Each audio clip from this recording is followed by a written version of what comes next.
নমস্কার বন্ধুরা, আশা করছি আপনারা সবাই খুব ভালো আছেন। আমি অনিমা চলে এসেছে আবার একটা নতুন ভিডিও নিয়ে। তো চলুন আজকের দিনটা শুরু করা যাক। আর এই যে সকালবেলা ঘুম থেকে উঠেই দেখি ঝমঝম করে বৃষ্টি পড়ছে, তো বেশ ভালো লাগছিল। আর তারপরে একটু পরেই দিয়া উঠে গেল আমার পেছন পেছন। আজকেও খুব তাড়াতাড়ি উঠে গেছে, আসলে ওরা তো এত তাড়াতাড়ি ওঠে না।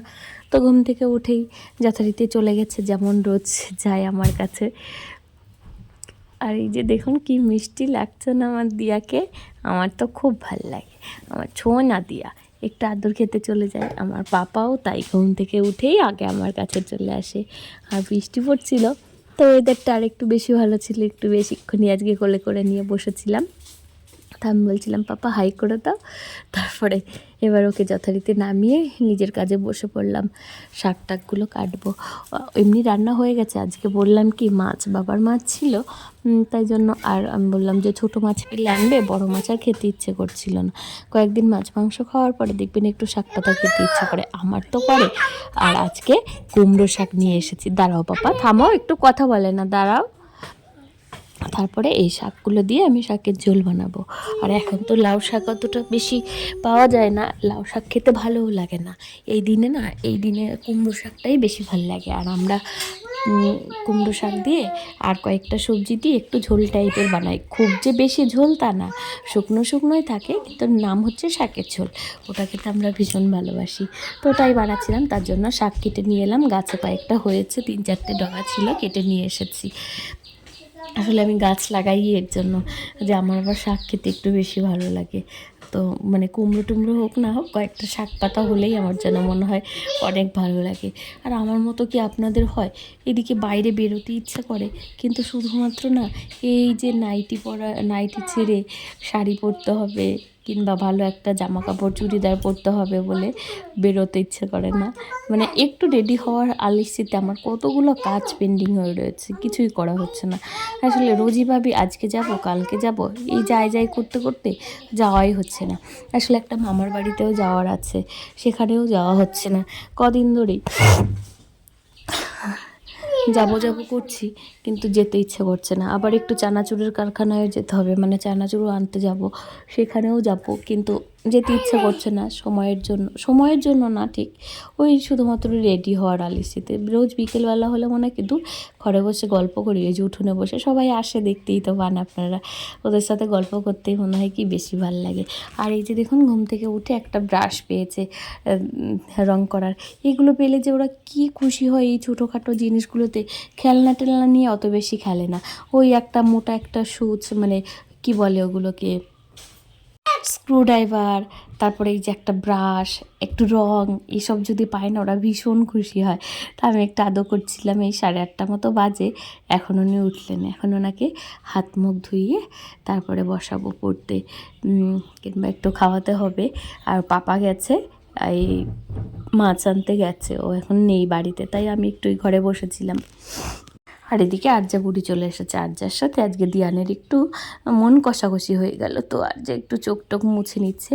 আর দিয়ার সাথে কিন্তু আর্যার অত বেশি ভাব না, আজকে আবার দিয়ার সাথে ভাব হয়ে গেছে। বাচ্চাদের তো এটাই নিয়ম, এই যখন যার সাথে ঝগড়া হবে তার সাথে আর খেলবে না অন্যজনের। তাহলে তুমি একদম, তুমি হাওয়া দিয়ে দিলে তুমি খালি রেগে যাও।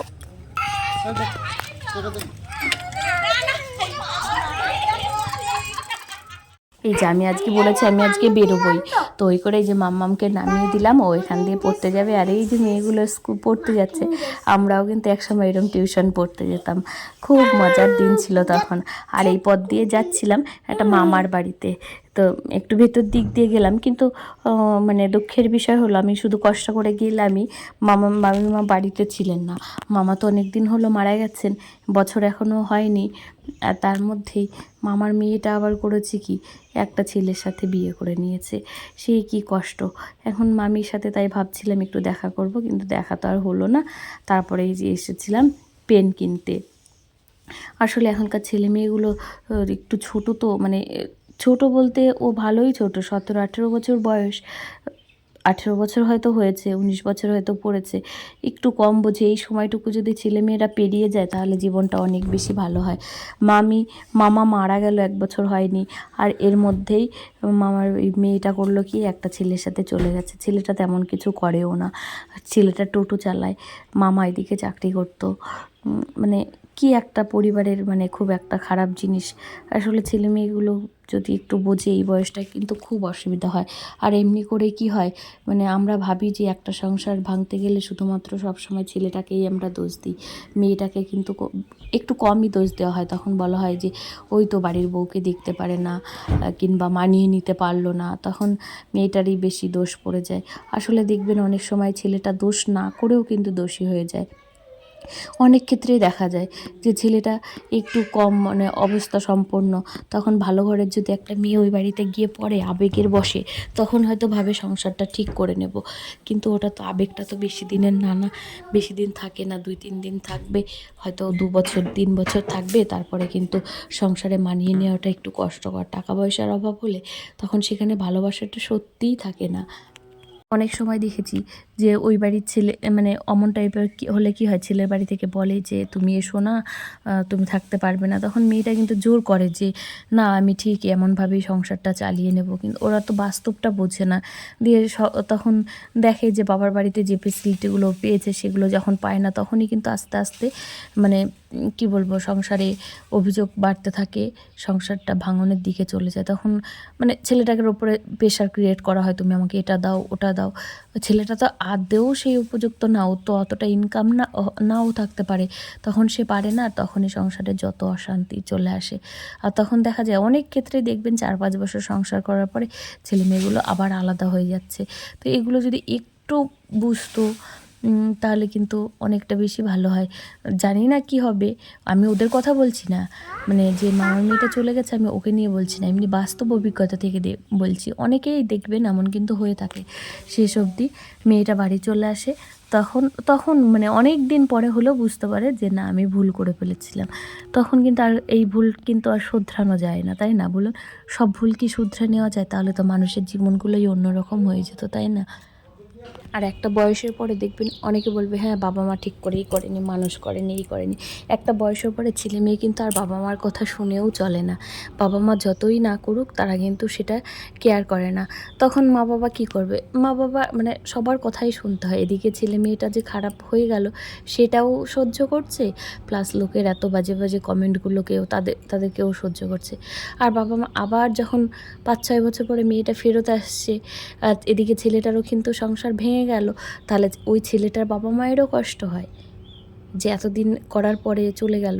আবার এদিকে মেয়ের বাবা মাও দেখুন, ছেলে মেয়ে তো যতই হোক, যত মানে খুন খারাপই যত বাজে কাজই করুক না কেন, বাবা মা কিন্তু শেষ পর্যন্ত তার ছেলে মেয়েদেরকে ঠিক কাছে টেনে নেয়। মানে সবাই ফেলতে পারলেও বাবা মা কিছুতেই ফেলতে পারে না, দেখবেন এটা হয়ে থাকে। এবার যারা পারেন তারা হয়তো অনেক কঠিন, কিন্তু খুব কমজন, তারা হয়তো সংখ্যায় খুব কম, তো বেশিরভাগ জন ওই যে মেনেই নেয়, কিচ্ছু করার নেই, যে ছেলে মেয়ে কোথায় যাবে শেষ অবধি তার কাছে গিয়েই পড়ে। এবার তখন বাবা মায়েরও কিছু করার থাকে না, ছেলে মেয়েগুলো ভুল তো করেই ফেললো এতটা, তখন তাদেরও আর ওই ভুলটা তার শুধরেও নিতে পারে না। তো যাই হোক, অনেক বেশি কথা বলে ফেললাম। আর ভিডিওটা দেখতে যদি আপনাদের ভালো লাগে, আজকে ওই যে চানাচুরের কারখানায় গিয়েছিলাম, দেখলেন তো ওই কারখানাটা বন্ধ হয়ে গেছিলো আসলে। ওখানেও আবার একজন মানে কর্মীর যারা কাজ করেন আর কি, তাদের একজনের ছেলের পড়ে গেছে খাট থেকে, সেই বাচ্চাটা হসপিটালে বলে কারখানাটা তাড়াতাড়ি বন্ধ করে চলে গেছে। নাহলে আজকে আপনাদেরকে কারখানাটা দেখিয়ে দিতাম। কারখানাটাও দেখা হলো না, মামির সাথেও দেখা হলো না। তো যাই হোক, ভালো থাকবেন, সুস্থ থাকবেন, দেখা হবে পরের একটা নতুন ভিডিওতে।